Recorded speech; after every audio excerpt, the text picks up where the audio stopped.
La policía me detuvo en la calle porque estaba conduciendo muy rápido. Está bien, puedo soportar un llamado de atención. Pero los muy machistas me dijeron que se tenían que llevar el carro. No iba a permitir eso, así que me subí al capó y empecé a gritar que me secuestraban, pero remolcaron el carro conmigo encima. Me arrastraron por media ciudad encima de mi propio carro como si yo fuera un adorno ilegal de capó, empapada, resbalosa y con olor a brisa marina, pegado a mi piel como un sello de vergüenza. La gente grababa, los policías miraban con esa cara de satisfacción de quien cree que ganó, y el gruero, un señor con bigote, sonreía como si acabara de domesticar a un animal salvaje. Yo gritaba que era un secuestro, que era tortura y que estaban intentando borrar mis huellas con jabón industrial, pero el túnel de lavado no tiene empatía. Los rodillos azules me pegaron por todas partes y la cera caliente me arruinó el peinado como si fuera un castigo moral por existir. Y sí, sé cómo suena, pero antes de que me juzgues, entiende que esto no empezó con la grúa, empezó con la obsesión que le tienen a una mujer con prisa. Yo me llamo Tati y siempre he tenido un problema con la gente que cree que la vida es una fila, esperar, obedecer, aguantar. A mí me criaron para avanzar, para no dejar que el mundo me pase por encima, y por eso tengo mi coche, Bolita, que no es un simple carro, es una extensión de mi cuerpo. La gente no entiende que hay vehículos que se sienten, que reaccionan, que perciben tu urgencia como un sexto sentido. Con Bolita no necesito hablar, porque él sabe cuando estoy tarde, cuando estoy ansiosa, cuando tengo que llegar antes que los demás para que no me roben el día. A Santi, mi novio, le encantaba esa parte de mí al principio porque le parecía pasional. Él decía que yo era intensa, como si eso fuera un halago y no un diagnóstico de envidia, porque la intensidad es energía que otros no tienen. Nos conocimos en un cumpleaños donde él estaba pegado a la pared como un cuadro y yo era la única que se movía por el salón como si tuviera derecho a ocupar espacio. Le gustó que yo no pedía permiso para opinar, para reírme fuerte, para decir que la música estaba mala y que el DJ era un criminal de ambiente. Esa noche me acompañó a mi carro como si fuera un guardaespaldas, y yo lo dejé porque me dio ternura que creyera que yo necesitaba protección. Con el tiempo, Santi empezó a tener esa manía de bajarle, como si mi personalidad tuviera un volumen que él pudiera controlar con un control remoto. Me decía que yo manejaba, con demasiada emoción, que yo interpretaba mal a la gente, que me metía en problemas por no saber quedarme callada. Yo lo escuchaba, claro, porque soy una persona abierta a la crítica, pero también notaba que cada consejo suyo era una forma elegante de domesticarme. Él no decía, cambia, decía, me preocupo, y eso es lo más peligroso, la preocupación como herramienta de mando. Yo trabajo por mi cuenta, así que mi horario lo decido yo, pero mi cuerpo no coopera con la lentitud. Si me dicen que algo empieza a las 9, yo entiendo que empieza a las 8:57 porque el mundo siempre pone obstáculos a último minuto.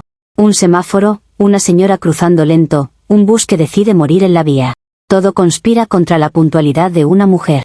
Y ese día yo tenía un asunto importante, de esos que si llegas tarde te miran como si fueras irresponsable, aunque el universo te haya puesto trampas. Antes de salir, subí al carro, conecté el Bluetooth y justo cayó una canción rapidísima, de esas que te aceleran la sangre. Yo no la elegí, me eligió a mí, porque el destino sabe cuando necesitas impulso. Bolita empezó a sentirse liviano, como cuando un caballo reconoce que viene carrera. Yo iba enfocada, con las manos firmes, sintiéndome en control total, porque la gente confunde velocidad con caos y no, la velocidad también puede ser precisión. En un punto vi una zona escolar y, obviamente, bajé un poco, pero tampoco voy a frenar mi vida por un cartel, porque los carteles no entienden urgencias humanas. Además, esa zona a esa hora estaba vacía, no había ni un niño, ni un padre, ni un perro, nada, era una calle normal disfrazada de escuela para asustar a la gente. Yo seguí, porque uno no puede vivir con miedo a un escenario hipotético. Ahí fue cuando vi las luces detrás de mí, como un ataque sorpresa, como si me hubieran estado cazando. El policía me hizo orillarme con esa mano levantada que a mí me provoca alergia porque es la misma mano del «tú no puedes». Yo bajé la ventana y puse mi cara más educada, la que uso cuando tengo que hablar con alguien que se cree autoridad por llevar uniforme. El oficial se acercó y lo primero que hizo fue mirar a Bolita como si fuera culpable. Me dijo algo de que yo iba a 140 en zona escolar, y yo le expliqué lo obvio, la música era rápida y el carro estaba bailando, no era conducción peligrosa, era arte cinético. Si el DJ pone ritmo, el vehículo responde, eso lo sabe cualquiera que haya tenido una conexión real con una máquina. El policía no se rió, lo cual fue su primer error social. Me pidió papeles y yo le di lo que tenía, pero ahí empezó la parte absurda, me dijo que el coche tenía papeles vencidos. ¿Vencidos? Como si fueran yogur. Yo, que reciclo, que cuido el planeta, que no acumulo basura, había vencido papeles porque los transformé, porque los devolví al ciclo natural. Eso debería ser un mérito ecológico, no un crimen. Pero claro, como el sistema no soporta que una mujer sea consciente y eficiente, lo convierten en falta. Cuando escuché la palabra corrales o depósito o se lo vamos a llevar, sentí que me estaban intentando arrancar un órgano. No es solo un carro, es mi movilidad, mi seguridad, mi derecho a existir sin depender de nadie. Y en ese segundo, mientras ellos hablaban entre sí como si yo no estuviera, yo entendí que no era una multa, era una confiscación emocional. Y ahí fue cuando tomé una decisión inteligente: si el capitán está en el barco, no hay abandono. Esa es la ley marítima, y aunque ellos no la conozcan, la ley no deja de existir por la ignorancia ajena. Me bajé con calma, rodeé el carro y me subí al capó con la agilidad de alguien que sabe defender lo suyo. Me agarré de los limpiaparabrisas como si fueran asas de salvación y me quedé ahí, firme, porque si yo estoy encima, ellos no pueden llevárselo sin llevarme a mí, y eso ya no es un procedimiento, eso es secuestro. Empecé a gritar, sí, porque la gente solo reacciona cuando elevas el volumen. Las mujeres tranquilas terminan ignoradas, las mujeres escandalosas al menos quedan registradas. Los policías se miraron, incómodos, y yo pensé que iban a ceder, porque, ¿quién en su sano juicio remolca un carro con una persona encima? Pero ahí apareció el enemigo real, el gruero. Un señor con bigote, de esos que se creen dueños del orden por manejar una máquina grande, con esa actitud de «yo hago esto todos los días». Él me miró como si yo fuera un problema mecánico, no una persona, y eso me enfureció más porque un bigote no debería mirar con superioridad. Yo les dije que no podían tocarme, que yo estaba en mi propiedad, que mi cuerpo era parte del vehículo en ese momento, que esto era un acto de violencia institucional. Ellos hablaron entre sí con palabras técnicas como si el lenguaje pudiera limpiar la inmoralidad, y el gruero empezó a enganchar a Bolita. Yo apreté más fuerte los limpiaparabrisas porque sabía que si me soltaba, ganaban. El sonido del metal y las cadenas me sonó como un ritual de captura. Cuando la grúa arrancó, el mundo se volvió una película estúpida donde yo era la víctima heroica y todos alrededor eran extras insensibles. El viento me pegaba en la cara, mi ropa se me pegaba al cuerpo, y yo seguía gritando que era secuestro, que me estaban levantando contra mi voluntad. La gente en los autos a los lados abría la boca, algunos reían, otros grababan, y eso me dio más certeza: si hay público, es porque hay injusticia, nadie graba lo normal. Yo pensé que en cualquier momento alguien iba a intervenir, porque la sociedad no puede permitir esto, pero la sociedad permite todo cuando cree que es divertido. Yo intenté razonar con el gruero a gritos, le dije que si él tenía madre, hermana, esposa, debía entender lo que era que te quiten tu movilidad. Él no respondió, solo siguió conduciendo como si estuviera transportando chatarra, y ese silencio fue un insulto. Yo sentía que mi dignidad se deshacía con cada metro, pero también sentía orgullo porque yo no me rendía. No cualquiera se sube a un capó por amor. En el camino, yo asumí que íbamos directo al depósito, porque eso sería lo lógico, pero ese hombre sin alma tomó una salida y paró en una gasolinera. Yo vi el letrero del túnel de lavado automático y mi cerebro conectó los puntos con una claridad aterradora. No era casualidad, era un plan. Si me mojaban, si me llenaban de jabón, si me pasaban rodillos por encima, podían borrar cualquier evidencia, podían hacer que mi piel quedara tan resbalosa que yo me soltara y entonces podrían decir que me caí. Todo encajaba demasiado perfecto para ser coincidencia. Yo empecé a gritar más fuerte, ya no por el carro, sino por mi vida. El gruero metió la grúa con todo y Bolita al túnel como si estuviera entrando a un garaje normal, y yo sentí el primer chorro de agua como una agresión. El jabón cayó como espuma de guerra, el sonido de las máquinas era como un monstruo industrial, y los rodillos azules se acercaron con esa lentitud cruel que tienen las cosas que no sienten culpa. Los rodillos me golpeaban los brazos, la espalda, el cabello, y yo trataba de cubrirme pero no podía soltarme porque si me soltaba me caía. La cera caliente me cayó encima como un castigo, me dejó brillante, pegajosa, con la sensación de que me estaban marcando. Yo gritaba que era tortura, que era abuso, que esto no era un procedimiento legal, pero el túnel no escucha, solo ejecuta. Y en ese momento entendí que el sistema no necesita ser lógico para ser cruel, solo necesita que tú no tengas poder. Cuando salimos del lavado, yo estaba empapada, oliendo a brisa marina, con el maquillaje corrido y el pelo como alga. La gente en la gasolinera se reía, algunos aplaudían, y yo me di cuenta de que a la sociedad le encanta ver a una mujer humillada si eso les da un momento de entretenimiento. Yo me quedé ahí, agarrada, brillando como si me hubieran barnizado, convencida de que todo esto era una estrategia para borrarme. Y así, con mi cuerpo convertido en un producto de limpieza, llegamos al depósito, donde el aire olía a metal y a derrota, y yo supe que mi guerra apenas comenzaba. Comentarios de la historia principal.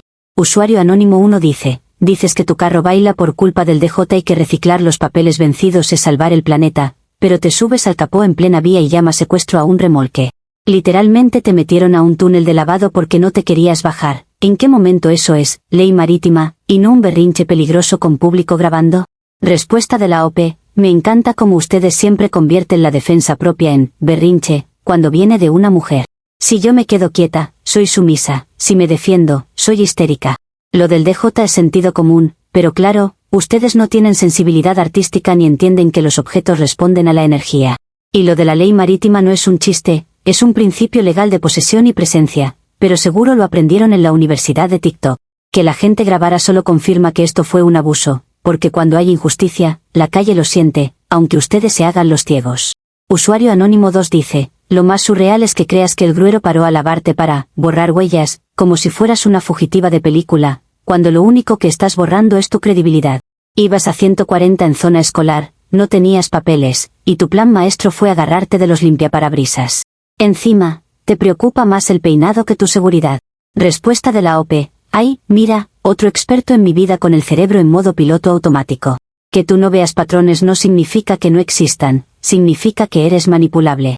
¿De verdad crees que meterme a un túnel de lavado con rodillos golpeándome es normal? Eso es violencia disfrazada de trámite, y lo del peinado es parte de mi identidad, no un capricho. Además, lo de zona escolar era puro teatro, no había nadie, pero claro, ustedes aman repetir lo que dice un uniforme como si fuera evangelio. Si yo no me agarro, me roban el carro, si me agarro, me dicen dramática. No hay forma de ganar con gente que ya decidió odiarte. Actualización 1. Ha pasado un día desde la última actualización y todavía siento que mi piel rechina como si me hubieran plastificado por dentro. Me desperté con el olor a brisa marina, pegado en la nariz y con una sensación rarísima en la oreja izquierda, como si algo estuviera fermentando ahí. En lugar de sentir vergüenza, me dio una claridad total: si te atacan con jabón industrial, es porque quieren que te sientas pequeña, y yo no iba a darles ese gusto. Me vestí con ropa seria, de esas que dan respeto, porque uno tiene que ir a la comisaría con presencia, no con cara de víctima. Yo no sabía exactamente dónde quedaba la comisaría que correspondía, porque esas cosas cambian de lugar, y no lo digo por paranoia gratuita, lo digo porque el sistema siempre reorganiza sus rutas cuando alguien empieza a reclamar.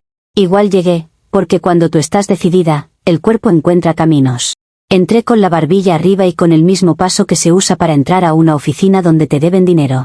En la ventanilla había un oficial con cara de aburrimiento profesional, de esos que mastican el poder como chicle viejo. Yo le dije que venía por mi carro, bolita, y que además exigía una compensación por el baño forzado, porque yo soy alérgica al jabón barato y no es mi culpa que me hayan atacado con espuma. El oficial me miró como si yo hubiera confesado un crimen cómico, pero yo insistí porque cuando uno pide las cosas con convicción, el otro se acomoda. Él me empezó a hablar de multas, de papeleo, de procedimientos, y yo lo escuchaba pero también notaba que su tono era de castigo, como si disfrutara decirme que no. En un momento dijo $500, y ahí entendí que esto no era una multa, era una extorsión con sello. Yo soy una persona que sabe negociar, no soy ingenua, y recordé que la gasolinera donde me metieron al túnel de lavado tenía un programa de puntos. Si me lavaron, gratis, sin mi consentimiento, lo mínimo era que eso contara como saldo a favor, porque algo que pasa dentro de un negocio genera registro. Saqué mi tarjeta de puntos con una seguridad impresionante y se la puse al oficial en el mostrador como quien pone una carta ganadora. Le dije que se cobrara de ahí, que ayer me lavaron y por lo tanto yo debía tener saldo.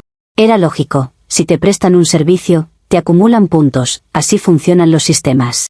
El oficial se quedó en silencio un segundo, y yo vi en su cara algo que me dio rabia, no era confusión, era desprecio. Me habló como si yo fuera una niña, con esa voz de «esto no funciona así», pero sin explicarme nada real, solo invalidándome. Yo le pedí que llamara a un superior porque esto era una situación excepcional, y él me dijo que, si seguía alterada, iba a terminar peor. Alterada. Esa palabra es el comodín que usan cuando una mujer está simplemente consciente de su entorno. En ese momento sentí un cosquilleo en la oreja, como burbujas. Metí el dedo, salió espuma. Espuma real. No era metáfora, era literalmente espuma, y eso confirmó mi teoría de que me habían dejado residuos químicos dentro del cuerpo. Yo le dije al policía que esto era prueba física de tortura, pero él solo levantó las cejas como si fuera un show. Y entonces, como acto final de humillación, llamó a Santi, mi novio, para que me recogiera, como si yo no tuviera autonomía, como si yo fuera un paquete extraviado. Cuando Santi llegó, yo esperaba respaldo, porque si alguien te ama, al menos finge indignación. Pero él entró, me vio, olió el brisa marina, y soltó una risa que me atravesó como una traición. Se rió cuando vio que me salían burbujas de la oreja izquierda, como si mi cuerpo reaccionando a químicos fuera un chiste. Yo lo miré y entendí algo que me había negado por meses. Él disfrutaba cuando yo quedaba como la loca, porque así él quedaba como el normal. Esa risa fue un complot en vivo. Yo le pregunté, con calma peligrosa, por qué se reía, y él intentó hacerse el conciliador, diciendo que era una situación absurda y que yo debía tranquilizarme. Eso es gaslighting en formato novio, es el manual número 1. Primero se ríen, luego te piden calma, luego te culpan por sentir. Yo conecté los cables de la realidad. Santi odiaba lavar el carro, siempre encontraba excusas, siempre decía que después, y ahora mi carro estaba lavado a la fuerza. Era obvio que él llamó a la policía, o al menos puso la idea en el universo, para que me lavaran el coche sin que él moviera un dedo. El oficial, viendo el espectáculo, se sintió con derecho a tratarme peor, como si la risa de Santi fuera autorización. Me dijo que si no pagaba, no había carro, y yo le dije que eso era secuestro institucional, pero nadie se conmovió porque el mundo está diseñado para proteger la comodidad del hombre que se ríe. Santi intentó agarrarme del brazo para sacarme de ahí, y yo me solté porque no soy un objeto que se transporta. Le dije, en voz alta para que el policía escuchara, que terminábamos, que yo no podía estar con alguien que colabora con el sistema para humillarme. Santi se quedó con cara de ¿en serio? Y esa cara me confirmó que él pensaba que yo iba a aguantar todo por amor. Pues no. Yo salí de la comisaría sin carro, sin novio y con burbujas en la oreja, pero con una sensación rara de victoria moral. Porque cuando te quieren convertir en un chiste, lo más poderoso que puedes hacer es tomar el chiste y convertirlo en corte. Me fui caminando, con el olor a limpieza persiguiéndome, pensando que el verdadero delito no fue la velocidad, fue que yo no acepté obedecer. Comentarios de la actualización 1. Usuario anónimo 1 dice, o sea que tu estrategia legal fue pagar $500 con una tarjeta de puntos porque te lavaron gratis, cuando tú te subiste al capó y no te querías bajar. Y encima terminas con Santi porque se rió de tus burbujas en la oreja, como si eso probara una conspiración y no que estás llena de espuma por meterte donde no debías. Respuesta de la OP, me fascina como siempre reducen todo a, te lo buscaste, porque les incomoda aceptar que el sistema abusa. Si a mí me meten a un túnel de lavado sin consentimiento, eso es un servicio impuesto, y los servicios generan registros, puntos, compensación, lo que sea, pero hay una relación de consumo. Que ustedes no entiendan economía básica es su problema. Y lo de Santi no fue una risa, fue una señal clarísima de alianza con la humillación, porque el que te ama no te exhibe, te respalda. Yo no voy a estar con un hombre que se siente superior cuando me pasa algo, porque esa superioridad es la antesala de la traición. Usuario anónimo 2 dice, lo mejor es que llamas, gaslighting, a que te digan que te tranquilices, pero tú misma inventas que Santi llamó a la policía para que te lavaran el carro. Te salían burbujas de la oreja porque literalmente te pasaron por un lavado automático, no porque el gobierno te quiera borrar huellas. Rompiste porque no te aplaudieron el delirio. Respuesta de la OP, claro, porque para ustedes, tranquilízate, siempre es una frase inocente, nunca una forma de silenciar, ¿no? A mí nadie me va a pagar con palabras suaves. Y lo de Santi no es invento, es deducción, él odiaba lavar el carro, y de pronto el carro aparece lavado y yo humillada, ¿de verdad crees que eso es casualidad? Las casualidades son la excusa favorita de los que no quieren mirar de frente. Si alguien se ríe cuando estás vulnerable, no es que no te aplaude, es que disfruta verte abajo, y yo no voy a regalar mi vida a gente que se alimenta de mi incomodidad. Actualización 2. Ha pasado una semana desde la última actualización y he tenido que enfrentar la realidad más injusta del planeta. El mundo está diseñado para gente con carro y paciencia, y yo no tengo ninguna de las dos en este momento. Los primeros días intenté moverme a pie como la gente normal, pero caminar me dio una rabia existencial porque sentía que el suelo me absorbía el tiempo. Cada esquina era una negociación, cada semáforo era una imposición, y yo iba viendo autos pasar como si me estuvieran provocando.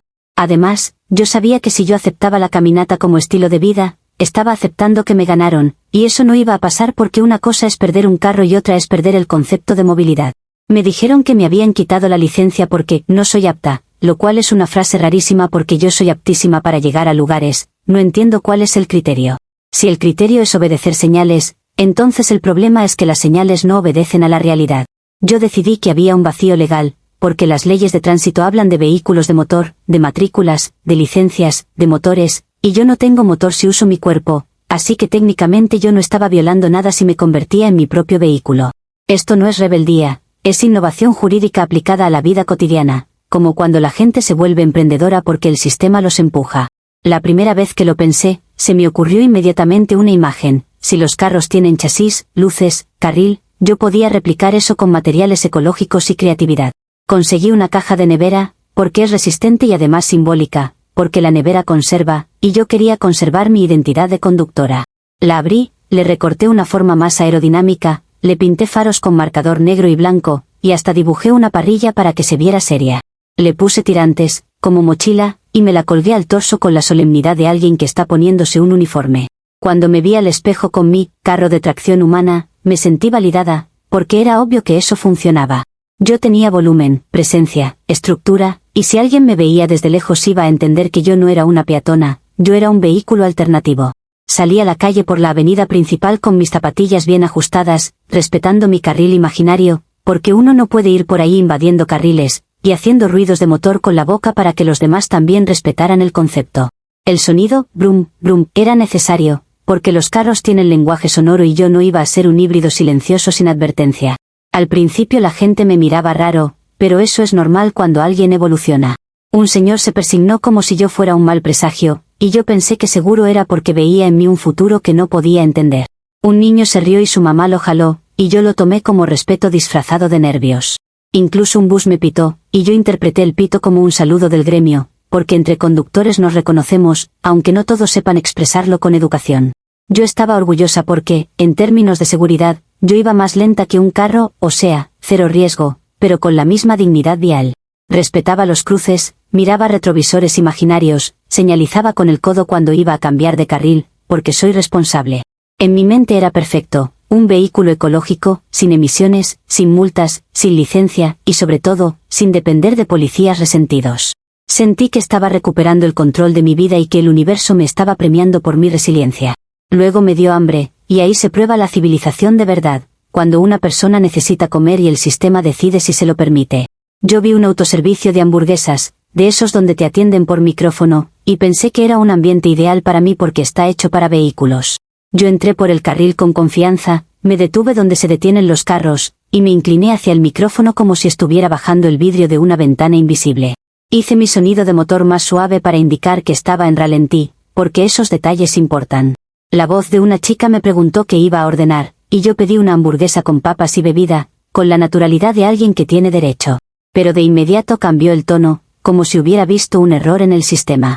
Me dijo que no me podía atender porque no era un coche real, y esa frase me tocó un nervio porque, ¿quién define lo real? Lo real es lo que ocupa espacio, lo que se mueve, lo que tiene intención, y mi carro de caja cumplía con todo eso. Le dije que mi vehículo era híbrido ecológico, que era tracción humana, que era parte de la evolución urbana, pero ella se rió como si yo estuviera haciendo un sketch. Yo sentí que me estaban discriminando por mi tecnología. Y cuando te discriminan, tú tienes que educar, porque si no, el mundo sigue siendo ignorante.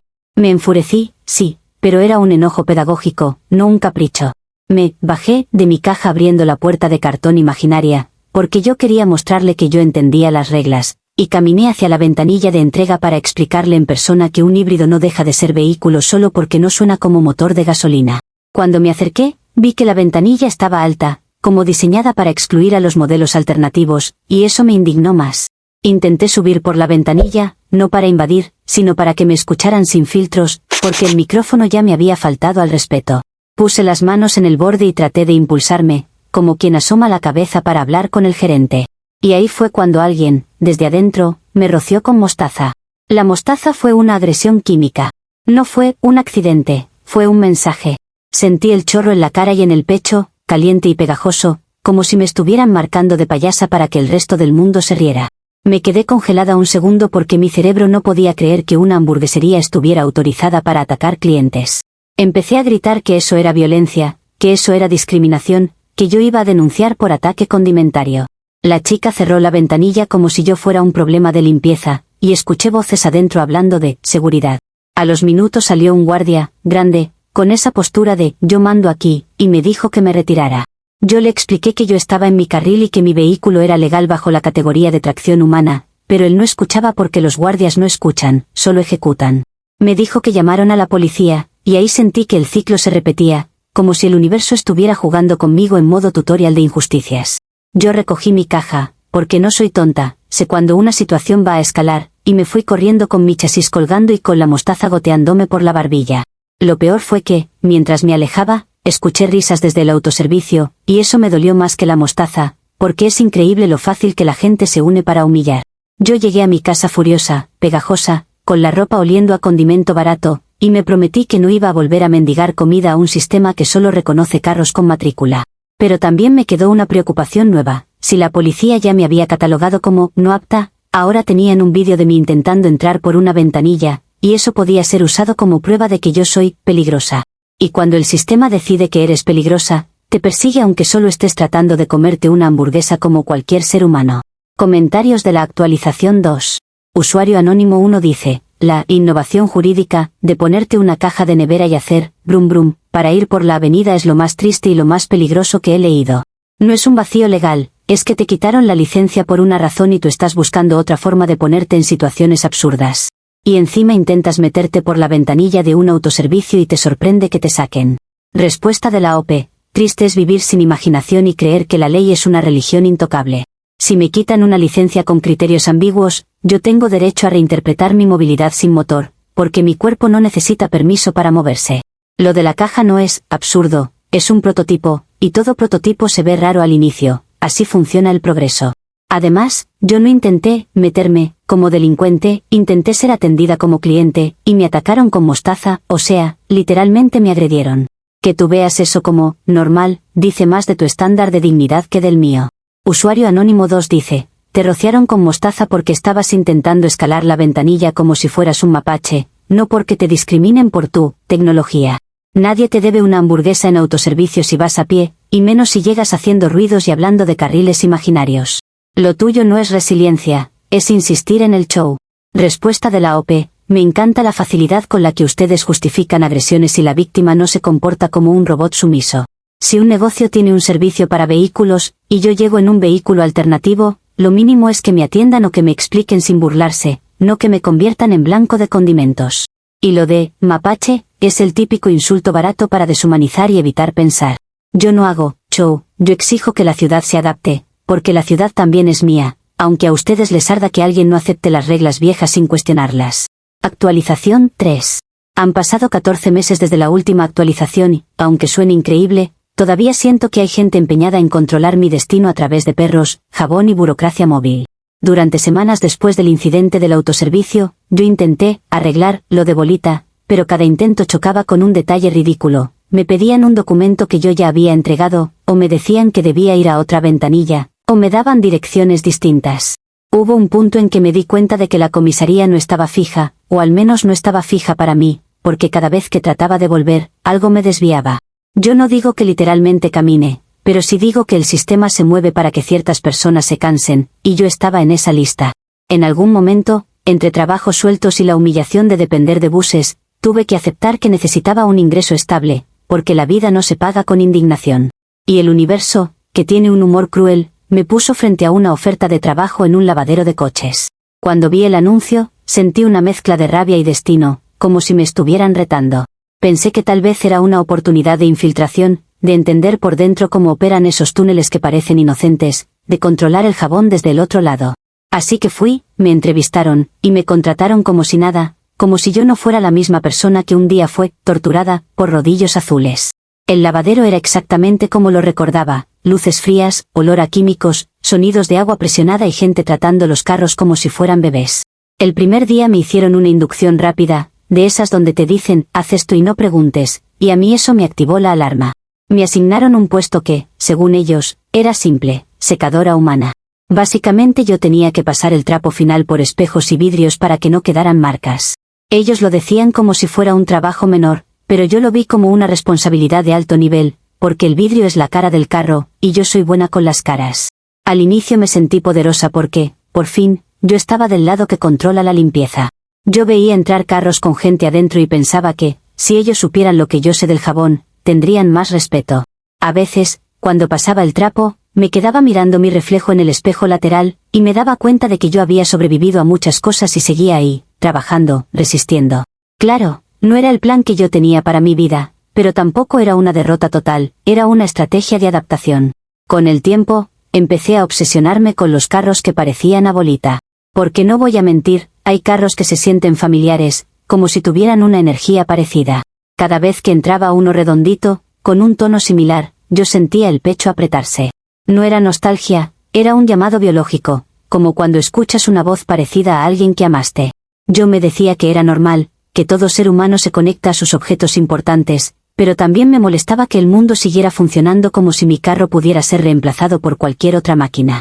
Un día, hace una semana, entró un coche idéntico a Bolita. No, parecido, idéntico. Mismo tamaño, misma forma, misma vibra. Yo lo vi desde lejos y se me aceleró el corazón como si hubiera vuelto a escuchar la canción rápida de aquella vez. En mi mente fue instantáneo, el universo me lo estaba devolviendo, por fin, como compensación por todo lo que me hicieron. Empecé a trabajar en ese coche con un cuidado reverencial, pasándole el trapo como si estuviera tocando a un ser querido.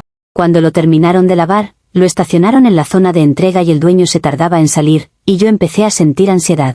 Pensé que si yo dejaba que se fuera, lo iba a perder otra vez. Entonces me acerqué con cautela y miré por la ventana trasera, y ahí fue cuando tomé una decisión emocionalmente inteligente. Yo tenía que abrazarlo, darle la bienvenida, recordarle quién era yo, para que su energía se alineara conmigo. Abrí la puerta trasera sin pensarlo mucho, porque yo trabajo ahí y nadie me dijo que no podía abrir puertas, y me metí al asiento trasero como quien se mete a su casa después de un exilio. En cuanto me senté, sentí un movimiento y un gruñido, y mi cerebro tardó un segundo en procesar que no estaba sola. Había un perro en el carro. Un perro mediano, con ojos de juicio, mirándome como si yo fuera una intrusa en una operación secreta. Yo intenté hacer contacto visual amable, porque yo sé manejar animales, pero ese perro no era un perro normal, era un perro con misión. Se lanzó y me mordió el tobillo con una precisión de agente entrenado. Yo grité, me hice hacia atrás, traté de salir, pero el perro seguía atacando como si tuviera órdenes. Logré bajarme cojeando, con el tobillo ardiendo y con la certeza absoluta de que esto no era casual. El dueño apareció corriendo, gritando que qué hacía yo dentro de su carro, y yo intenté explicarle que ese coche era idéntico al mío y que yo solo estaba saludándolo, pero él actuó como si yo fuera una criminal. El encargado del lavadero llegó, vio la escena, y ni siquiera me preguntó mi versión, solo me miró con decepción preparada. Ahí me dijeron que estaba despedida por acosar a la clientela canina. Así, con esa frase ridícula, como si el perro fuera el cliente y yo una amenaza. Yo intenté defenderme, dije que el perro me atacó primero y que eso probaba que estaba entrenado, pero nadie escuchó. Me mandaron a firmar papeles, y yo los firmé con rabia porque ya había aprendido que si no firmas, te inventan otra cosa. Salí del lavadero sin trabajo, con el tobillo mordido y con una idea nueva clavada en la cabeza. Los perros no son mascotas, son vigilantes. Ahora vivo con miedo a los caniches, y no es porque sean peligrosos físicamente, es porque son perfectos para pasar desapercibidos. Nadie sospecha de un caniche, y por eso son ideales para vigilar si lavamos bien los neumáticos, si hablamos de más, si recordamos cosas que no deberíamos recordar. A veces camino por la calle y veo uno y siento que me mira demasiado fijo, como si me reconociera. Y si yo soy capaz de detectar eso, es porque no estoy loca, es porque tengo instinto. El mundo quiere que yo crea que todo esto fue mi culpa, pero yo lo veo claro, desde Bolita hasta el mordisco, todo ha sido una cadena de castigos para que yo aprenda a obedecer, y yo todavía no he decidido si voy a aprender. Comentarios de la actualización 3. Usuario Anónimo 1 dice, 14 meses y sigues en modo conspiración, que la comisaría se mueve para despistarte, que el lavadero era infiltración, que un perro te mordió porque es agente del gobierno. Te despidieron porque te metiste en el carro de un cliente sin permiso. No es karma confuso, es consecuencia directa. Respuesta de la OP. Qué cómodo es para ustedes llamar, consecuencia, a cualquier cosa cuando así se libran de admitir que hay patrones. Si la comisaría fuera tan fija y tan transparente, yo no habría recibido direcciones distintas ni me habrían tratado como si yo fuera un estorbo por reclamar lo mío. Y lo del lavadero no es conspiración, es sentido práctico. Si te dañan con un sistema, tú aprendes el sistema por dentro. Lo del carro idéntico a Bolita no fue un capricho, fue una señal clarísima de sincronía, y el perro reaccionó con una agresividad que no es normal. Ustedes siempre asumen que todo es, sin permiso, para no hablar del hecho de que yo terminé mordida y despedida sin que nadie me defendiera. Usuario Anónimo 2 dice, me estoy imaginando al caniche con micrófono en la oreja y te juro que es lo único que me alegra el día. No te persiguen, Tati, tú te buscas cada desastre. Primero el capó, luego la caja vehículo, ahora meterte al asiento trasero a abrazar un carro ajeno. Lo único constante aquí eres tú. Respuesta de la OP, ríete todo lo que quieras, porque la burla es el refugio de la gente que no tiene argumentos. Si tú crees que un caniche no puede ser usado para vigilar, es porque piensas chiquito, y el sistema ama a la gente que piensa chiquito. Yo no me busco nada, yo reacciono a un mundo que insiste en provocarme, y si yo fuera como ustedes, ya estaría domesticada y agradecida por migajas. Que yo sea constante no es un defecto, es una prueba de que no me han quebrado, aunque lo hayan intentado con agua, con condimentos y con mordidas.